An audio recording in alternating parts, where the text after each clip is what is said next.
Et salut tout le monde, c'est Distin, j'espère que vous allez bien. On se retrouve pour une nouvelle vidéo pronostic de la 32e journée de Ligue 1. Alors, le premier match, c'est un choc, c'est le Stade Rennais qui reçoit l'AS Monaco. Rennes, il reste sur une victoire 3 buts à 2 contre le Stade de Reims.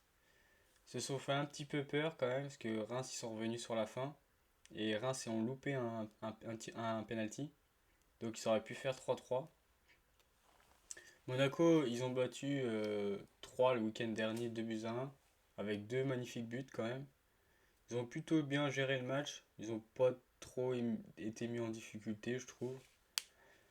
Donc, mais je pense que Rennes va les mettre en difficulté par contre, parce que Rennes, on le sait, ils font partie des meilleures équipes de Ligue 1 cette année, enfin en ce moment.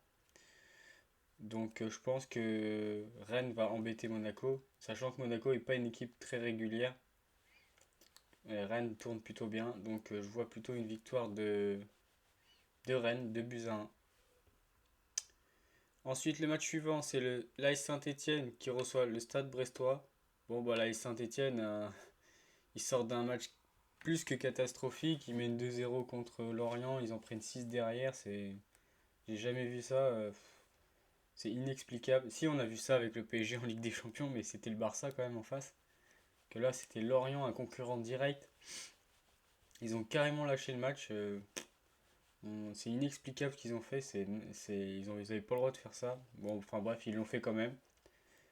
Brest, eux, ils ont fait un match moyen à Nantes, même si Nantes aurait été plus efficace, ils auraient pu perdre, mais bon, ils ont réussi à arracher un petit match nul.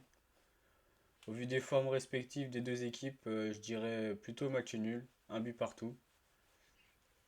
Je pense que ça, ils vont pas réussir à se départager. Donc match nul, un partout. Le match suivant, c'est un derby du Nord. Le LOSC qui reçoit le Racing Club de Lens. Bah, le LOSC qui sont pas en très grande forme. Ils peinent à marquer des buts, je trouve. Ils restent sur un nul à Angers. Lens, ils sont en confiance. Ils ont engrangé de la confiance parce qu'ils sortent d'une grosse victoire, une grosse performance contre le l'OGC Nice 3-0 alors ils étaient réduits à 10. Et puis je crois qu'ils étaient réduits, si je dis pas de bêtises, ils ont pris deux cartons rouges. Mais entre deux, Nice en a pris un 1-1 aussi, donc ça fait 10 contre 9. Mais ils ont réussi à leur mettre 3-0 alors qu'ils étaient menés, enfin qu'ils étaient en infériorité numérique. C'est dire que chez eux, Lens, avec leur public, ils sont capables de tout. Donc, au vu de la dynamique, le derby, bon, même si c'est au LOSC, mais je pense que Lens va tout faire pour essayer de l'emporter au LOSC. Le Lille qui est pas très bien, donc je pense que Lens a un petit avantage malgré qu'il soit à l'extérieur. Donc je vois une victoire plutôt lensoise, 2-0, 2-0 pour Lens. Du coup, on passe au match suivant, c'est Nice qui reçoit Lorient. Nice, ils restent sur un très mauvais match, comme je viens de le dire, contre Lens. Depuis leur victoire contre Paris, ils sont un peu dans le dur quand même, parce que deux nuls et deux défaites, ils ont du mal à marquer des buts. Seulement deux buts en quatre matchs. Pour une équipe qui prétend à jouer le podium, c'est vraiment pas beaucoup. Et ils sont pas. Et en plus, au niveau du jeu, c'est pas top. Un coup c'est bien, un coup c'est pas bien. Ils y arrivent plus, ils sont un peu perdus, je trouve. Donc on sait pas quel Nice on va avoir contre Lorient. Même si Lorient, si Nice est en forme, il y aura pas photo. Mais c'est ça, on sait pas dans quel état Nice va être, dans quelle optique ils vont jouer quoi. Et Lorient, eux, comme je l'ai dit précédemment, ils sortent d'une incroyable remontée 6-2 contre la Saint-Étienne. Ils étaient menés 2-0. Donc là, ils ont engrangé pas mal de confiance. Mais bon, Nice, c'est pas Saint-Étienne, même s'ils sont pas au top. Je pense que Nice a les moyens de se reprendre, de se réveiller, d'aller chercher les 3 points. Donc je vois une victoire niçoise, je vais y arriver, 2-1. Ensuite, le match suivant, c'est un match de relégable, enfin de concurrent au maintien. C'est Metz qui reçoit Clermont. Metz, il reste sur une défaite 3 buts à 1 contre Bordeaux, un concurrent direct au maintien. Clermont, ils sont sur une série catastrophique, 5 défaites d'affilée. Donc c'est autant dire, bon bah c'est des équipes de fond de classement, mais ils sont vraiment dans le dur, hein. Il y a pas photo, hein. Lorient, eux, on voit qu'ils sont un peu mieux, mais Metz et Clermont, c'est un peu catastrophique. Enfin, surtout Clermont, parce qu'ils sont sur 5 défaites d'affilée quand même. Metz, ils arrivent quand même de temps en temps à accrocher certaines équipes, mais ils gagnent pas beaucoup. Donc là, je pense qu'il y aura un bon vieux match nul, 0-0.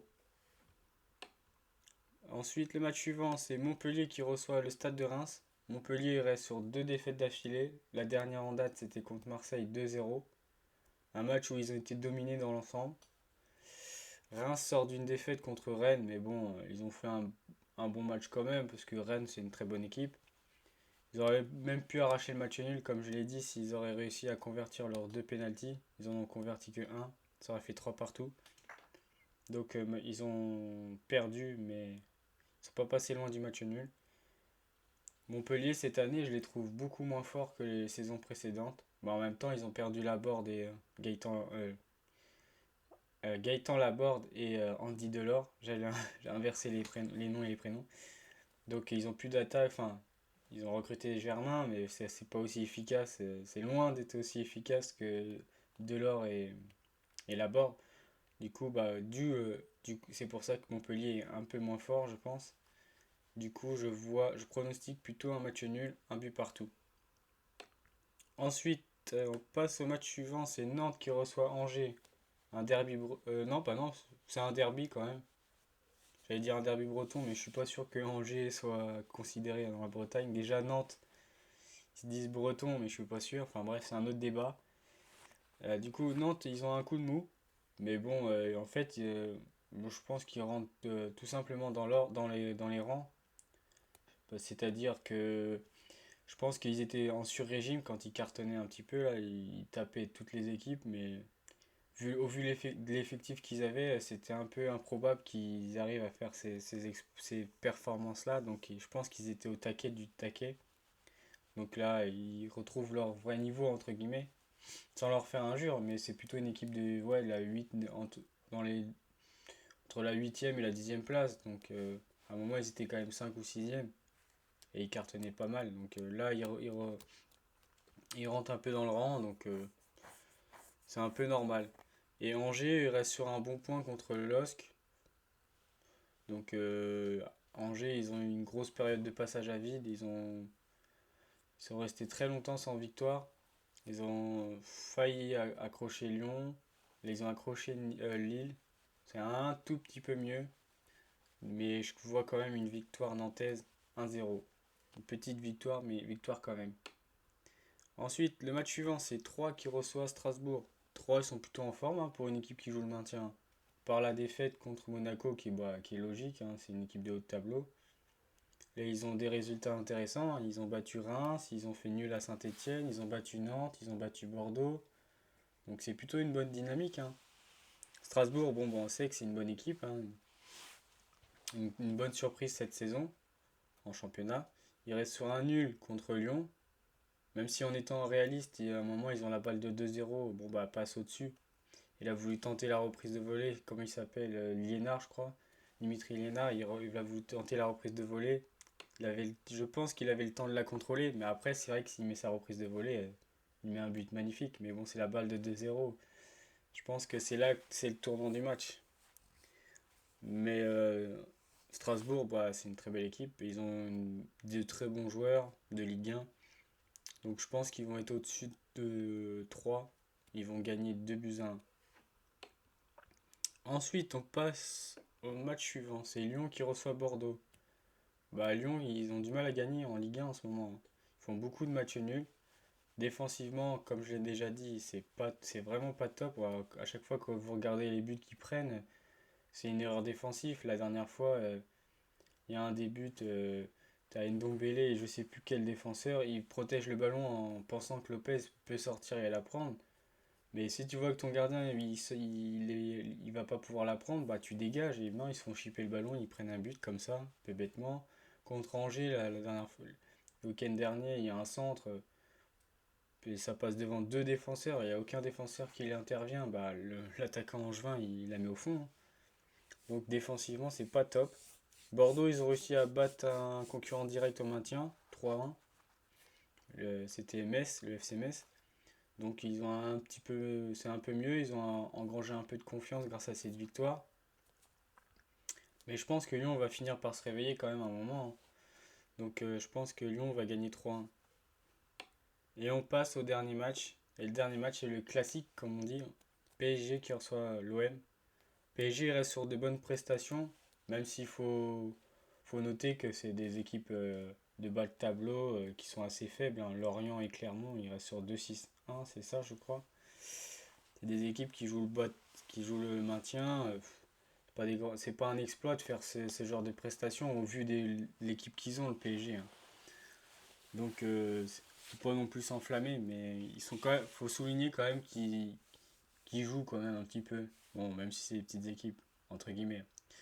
Mais je pense que le PSG, ils ont à cœur de gagner leur dernier gros match de la saison pour se faire un petit peu pardonner, même si ça pardonnera pas l'élimination en Ligue des Champions. Et du coup, c'est leur dernier gros match de la saison. Marseille, ils sont en super forme sur 7 victoires d'affilée. Au moment que j'enregistre la vidéo, il n'y a pas eu le match retour encore contre le PAOK. Donc, je sais pas s'ils auront gagné à ce moment, à l'heure où je vous parle. Mais sinon, ils sont sur 7 victoires d'affilée, toutes compétitions confondues. 6 en Ligue 1 et une en Europa League, du coup. Ils sont plutôt en belle forme. Mais je pense que PSG vont.